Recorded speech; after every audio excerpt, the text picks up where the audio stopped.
God help. No. So this is some of my summer TBR. Let's get into it. Hello everybody, welcome back to a new video. So today I thought I would do like my summer TBR. We do have a willow up here by the way, so if you see her in the background, that's why.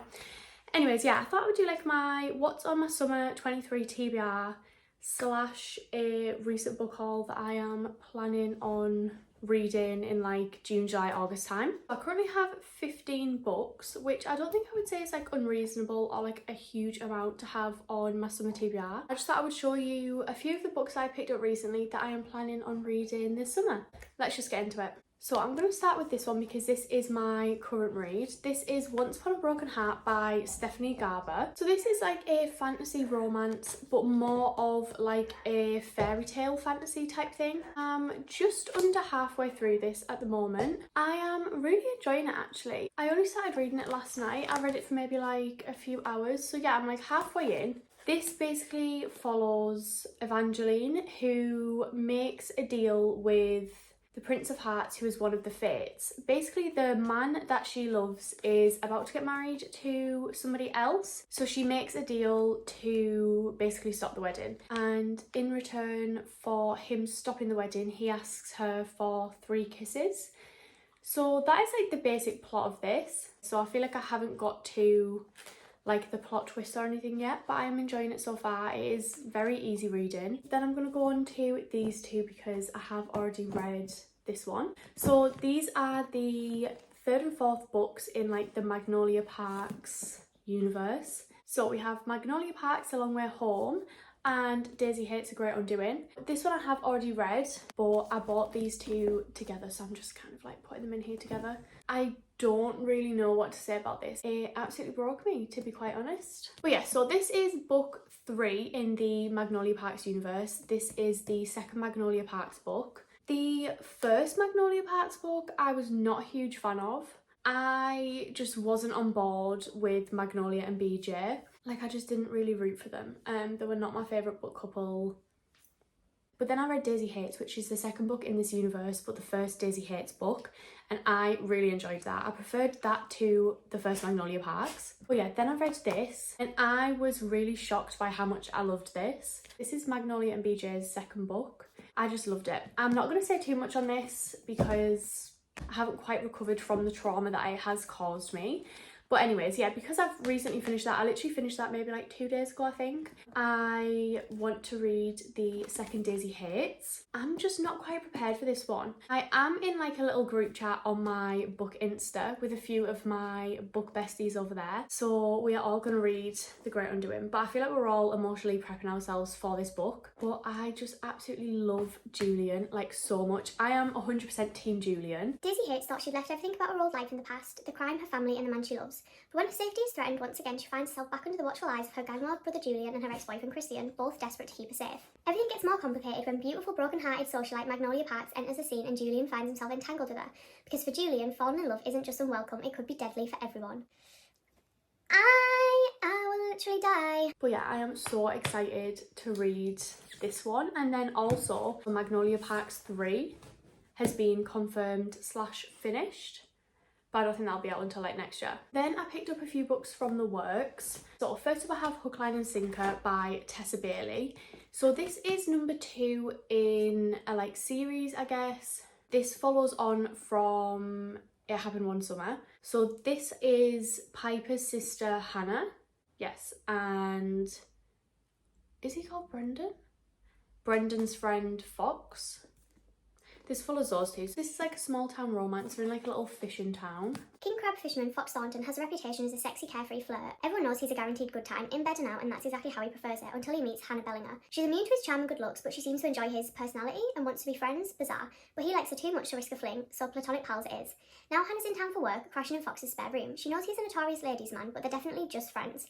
In fact, she's nursing a hopeless crush on a colleague, and Fox is just a person to help her with her lacklustre love life. Armed with a few tips from Westport's resident Casanova, Hannah sets out to catch her co-worker's eye. Yet the more time she spends with Fox, the more she wants him instead. As the line between friendship and flirtation begins to blur, Hannah can't deny she loves everything about Fox, but she refuses to be another notch in his bedpost. Living with his best friend should have been easy, except now she's walking around in a towel and sleeping right across the hall, and Fox is fantasising about waking up next to her for the rest of his life. And man overboard, he's fallen for her, hook, line and sinker, helping her flirt with another guy is pure torture, but maybe if Fox can tackle his inner demons and show Hannah he's all in, she'll choose him instead. So it's like a friends to lovers, which I didn't actually think it would be. For some reason, actually, do you see them become friends in the first one? I didn't really think that there would be like friends. But yeah, so it's friends to lovers, small town romance. I think I would really like this one. Then I got Forever Interrupted by Taylor Jenkins Reid. So I really like Taylor Jenkins Reid's books. I feel like, again, they are very easy reading, and for some reason they just give me very summer vibes. I don't know what it is, just give summer vibes. So when I was in the works the other day, I seen this and I just had to pick it up. One rainy New Year's Day, Elsie heads out to pick up a pizza. She isn't expecting to see anyone else, much less the handsome and charming Ben. Their chemistry is instant and electric. Within weeks, they are head over heels in love. By May, they've eloped. 9 days later, he's hit by a truck and dies on impact. At the hospital, Elsie faces Susan, the mother-in-law she's never met and who doesn't even know Elsie exists. Interweaving Elsie and Ben's romance with Elsie and Susan's healing process, Forever Interrupted is a story of one life-changing year and a powerful reminder that there's more than one way to find a happy ending. Okay, it says that this was her first novel, so this was her first book? I don't know. Yeah, I feel like, I was going to say normally they're just like happy, easygoing romances, but her husband literally gets hit by a truck. So then I picked up Part of Your World by Abby Jimenez. I haven't read any of Abby Jimenez's books. She wrote, is it Yours Truly, the new one that's out? I think it's called. But I've never read any of her books, and I seen this in there and it was literally only £3, so I thought that I would pick this up and give it a try before I read any of the new ones. After a wild bet, Alex Montgomery has had her world turned upside down. The cause, Daniel Grant, a ridiculously hot carpenter who's 10 years younger than her and as casual as they come, the complete opposite of sophisticated city girl Alexis, and yet their chemistry is undeniable. While her ultra-wealthy parents want her to carry on the family legacy of world-renowned surgeons, Alexis doesn't need glory or fame. She's fine with being a mere ER doctor, and every minute she spends with Daniel in the tight-knit town where he lives, she's discovering what's really important. Yet letting their relationship become anything more than a short-term fling would mean turning her back on her family and giving up the opportunity to help thousands of people. Bringing Daniel into her world is impossible, and yet she just can't give up the joy she's found with him either. With so many differences between them, how can Alexis possibly choose between her world and his?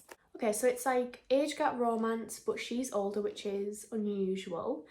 And small town romance maybe, if she goes to his town. I don't know, friends with benefits to lovers, I have no idea. Then I got Things We Hide from the Light. Again, this is second in like a little series, follows on from the first book. This follows on from Things We Never Got Over. So this one centres around Nash, who is Knox's brother from the first book. And his love interest in this one is Lena. Police Chief Nash Morgan is known for two things, being a good guy and the way his uniform accentuates his rear end. But 2 bullets put a dent in his sudden charm, and now he's facing a criminal still on the loose in a town full of citizens that consider the law more of a guideline. The last thing he needs is a leggy, smart-mouthed Lena Solovita moving in next door, making him feel things he shouldn't have the energy to feel. Lena is on a mission. As soon as she gets what she's after, she has no intention of sticking around. The town of Knockamount has other ideas.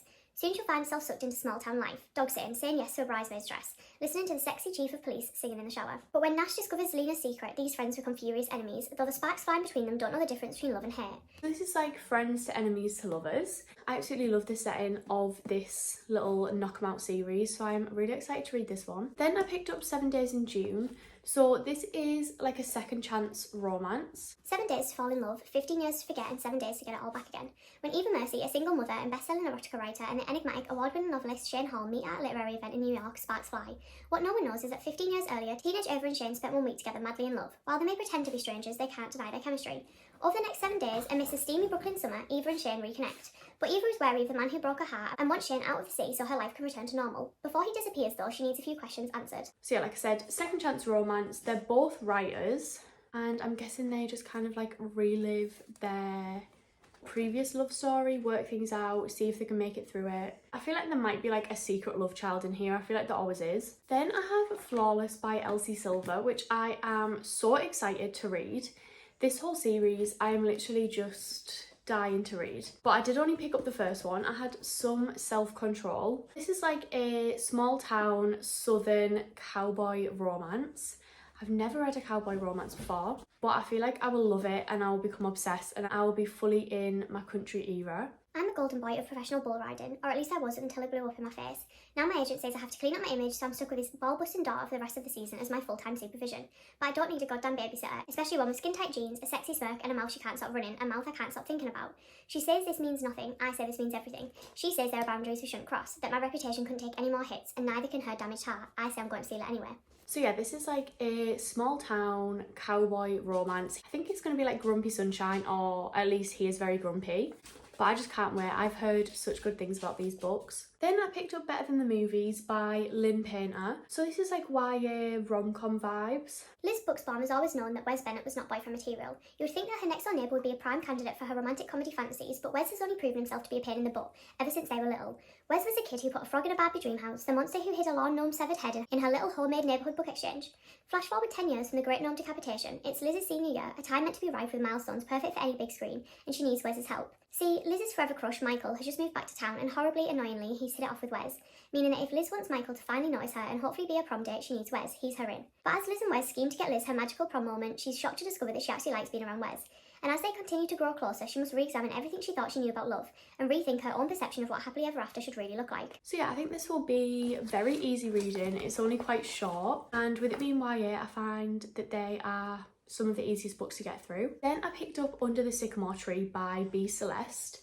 This was a recommendation of my friend Sophie. She basically said that this made her cry a lot.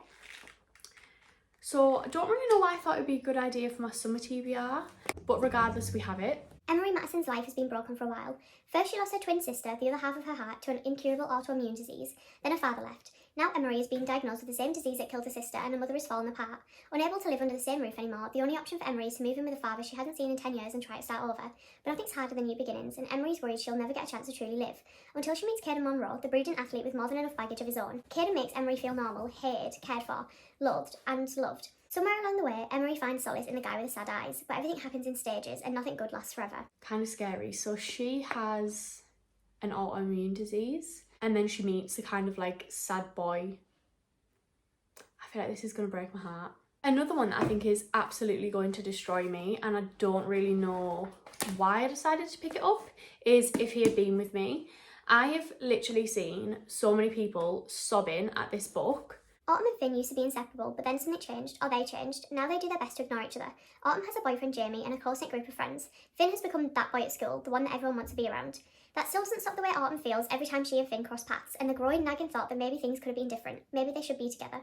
And as time passes, Autumn realises she might not get another chance to make things right before it's too late. I literally have no idea what this is about. I'm guessing they were together or friends and then something has happened. They do have another book coming out, I think, from the boy's perspective, so I want to read this before then. Another one that I want to read because of something else coming out is the Ballad of Songbirds and Snakes by Suzanne Collins. So this is the prequel to the Hunger Games books. I actually want to reread the Hunger Games books because I haven't read them since I was in school, maybe like 15. This is basically coming out as a movie at the end of the year. So I want to read this before the film comes out. Coriolanus Snow has one shot at glory as a mentor in the 10th annual Hunger Games. He plans to outcharm, outwit and outmaneuver his fellow students to mentor the winning tribute. The odds are against him. He has been given the female tribute from District 12, the lowest of the low. Their fates are now intertwined. Every choice Coriolanus makes could lead to favour or failure, triumph or ruin. Inside the arena, it'll be a fight to the death. Outside the arena, Coriolanus will do anything it takes to survive. I have been wanting to do a reread of the Hunger Games for quite a while, and then with this film coming out, it just seemed like the perfect time, so I picked this up. Then I have Some Kind of Perfect by Krista and Becca Ritchie. This is the last book in the Addicted series. I still haven't read it, but I haven't read this one yet. I'm just not ready to say goodbye to this world. Anyways, that is everything that is on my physical TBR for this summer. I am sure that more books will come up. I will buy more books. But this is what I have up to now. Let me know what you are reading this summer, what books you are looking forward to reading, what's on your summer TBR. And also let me know if you've read any of the books in this video, which ones I should look forward to. But yeah, as always, follow my book Insta if you do want to stay more up to date with what I am reading, reviews, all things like that. I will put it here and leave a link down below. It is Read with Georgia. But thank you so much for watching this video. I do hope you enjoyed, and hopefully I'll see you in the next one. Bye.